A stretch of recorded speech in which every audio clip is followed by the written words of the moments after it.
नमस्कार, आप देख रहे हैं न्यूज फॉर नेशन और मैं हूं सांत्वना आपके साथ। पूरी की पूरी ताकत झोंक देने के बाद भी जदयू को कुडनी विधानसभा उपचुनाव में करारी हार का सामना करना पड़ा, जहां जदयू को शिकस्त कर बीजेपी के प्रत्याशी केदार प्रसाद गुप्ता ने जीत हासिल कर ली और अब पक्ष और विपक्ष के बीच लगातार आरोप और प्रत्यारोप का सिलसिला शुरू हो चुका है। बीजेपी लगातार जदयू पर हमलावर है, महागठबंधन की सरकार को पूरी तरीके से फेल बता रही है।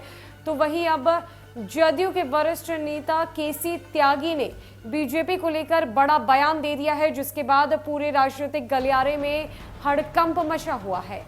केसी त्यागी ने साफ साफ कह दिया कि भले ही हम ये उपचुनाव हार गए हों, लेकिन बीजेपी को सतर्क रहने की जरूरत है, क्योंकि अब बीजेपी के सभी नेता, कार्यकर्ता और समर्थक हमारे कांटेक्ट में हैं।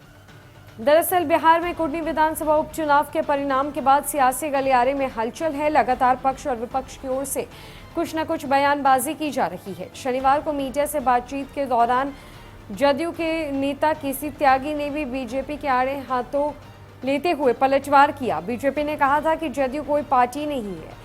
इस पर केसी त्यागी ने कहा कि इस तरह की टिप्पणियों पर हम कोई प्रतिक्रिया नहीं देंगे। पत्रकारों के द्वारा पूछे गए एक सवाल पर उन्होंने कहा कि अब पूरी की पूरी बीजेपी ही हमारे संपर्क में है, ऐसे सवालों का हम क्या जवाब दें। अध्यक्ष थे नीतीश कुमार जी, उन्होंने डॉक्टर वीएस चौहान जो विधि आयोग के अध्यक्ष थे उनको चिट्ठी लिखी है। वो चिट्ठी आपको उपलब्ध हो जाएगी। उनका खुद का मानना है कि हम रिफॉर्म्स के खिलाफ नहीं हैं, लेकिन ये नाजुक मामले हैं, इसलिए जितने भी स्टेक होल्डर्स हैं सबको कॉन्फिडेंस में लेकर के इन कानूनों को बनाया जाना चाहिए। क्योंकि पार्टी के जो अध्यक्ष हैं ललन जी, उनकी अध्यक्षता की ये अंतिम बैठक थी आज उनका कार्यकाल समाप्त हो रहा है और हमें प्रसन्नता है कि उनका नया कार्यकाल शुरू हो रहा है, जिस पर आज राष्ट्रीय परिषद भी और कल को राष्ट्रीय कार्यकारिणी भी मोहर लगाएगी। और हमें उम्मीद है कि उनके अध्यक्षता के इस नए दौर में पार्टी राष्ट्रीय पार्टी का दर्जा प्राप्त करेगी और नीतीश जी का जो मिशन 2024 है समूचे विपक्ष को इकट्ठा करने का, उसमें भी उनकी सार्थक और महत्वपूर्ण भूमिका होगी। सर, आपको लगता है कि ममता बनर्जी, केजरीवाल सबको एक साथ लाना नीतीश कुमार के लिए एक बहुत बड़ा चैलेंज होगा? इसमें अच्छा यह है कि नीतीश कुमार जी के कांग्रेस पार्टी के वामपंथी नेताओं के और रीजनल जो आउटफिट हैं उनके साथ साथ उनके केजरीवाल जी से बहुत अच्छे रिश्ते हैं। केसीआर यहाँ पर आए थे, ममता जी भी आई थी। ये टास्क मुश्किल है लेकिन असंभव नहीं है, चूँकि इन चुनाव के नतीजों ने हमें बताया है कि जहाँ जो दल मजबूत है वहाँ उसकी भूमिका को बड़ी भूमिका मान करके स्वीकार करना पड़ेगा। हिमाचल प्रदेश में मैं कांग्रेस पार्टी के लिए चुनाव प्रचार में था, नीतीश जी के कहने पर वहाँ कांग्रेस पार्टी के खिलाफ कोई भी पॉलिटिकल पार्टी नहीं थी, इसलिए जीत संभव हो पाई। उत्तर प्रदेश में जो 2 सीटें जीते हैं, समाजवादी पार्टी और लोकदल, उनके खिलाफ किसी पार्टी ने उम्मीदवार खड़ा नहीं किया। और गुजरात की जो बुरी हार है या भाजपा की जो अच्छी जीत है वो विपक्ष के बंटवारे की वजह से है। लिहाजा ये हमारे लिए सबक भी है, अवसर भी है।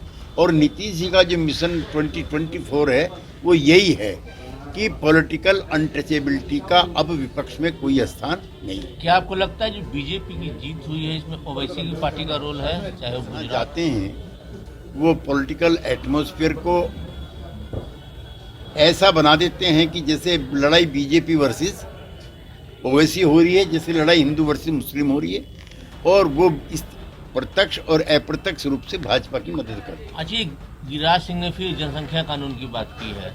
इस कानून को लेकर के मैं पटना के अपने मित्रों को बताना चाहता हूँ, इस समय जो नेशनल एवरेज है according to the government of India 2 मियाँ बीबी और 2 बच्चे, आज औसत ये है।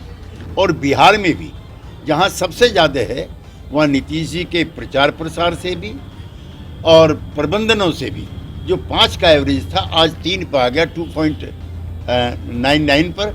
और हमें उम्मीद है, हमारे मित्र आए हुए हैं लक्षद्वीप के, जहां 97% मुस्लिम हैं लक्षद्वीप में, वहां पे 1.4 है। जम्मू कश्मीर जहां 70% मुस्लिम हैं वहाँ 1.5 है। उत्तर प्रदेश, बिहार में जनसंख्या का जो परसेंटेज है वो सबसे ज़्यादा है, irrespective of caste and religion. इसलिए ये भ्रामक प्रचार नहीं करना चाहिए। यद्यपि नीतीश कुमार भी, जेडीयू भी, हम सब लोग इस राय के हैं कि फूड क्राइसिस आने वाले टाइम में पूरी दुनिया के लोगों के लिए समस्या बनने वाली है। लिहाजा जनसंख्या नियंत्रण पर प्रयास किए जाने चाहिए। जदयू के वरिष्ठ नेता केसी त्यागी ने बीजेपी पर जमकर हमला बोला है और कहा है कि हम अब क्या ही कह सकते हैं जब पूरी की पूरी बीजेपी हमारे संपर्क में है। आने वाले दिनों में पूरी तरीके से स्थिति साफ हो जाएगी। राजनीति का रुख किस तरफ होगा ये तो पता चल जाएगा। साल 2024 के लोकसभा चुनाव की तैयारी शुरू हो गई है, जहां कुडनी उपचुनाव हारने के बावजूद जदयू पूरे दमखम के साथ जोश में नजर आ रही है और अब केसी त्यागी ने बीजेपी को लेकर बड़ा बयान दिया है। फिलहाल के लिए इस अपडेट में इतना ही। नमस्कार।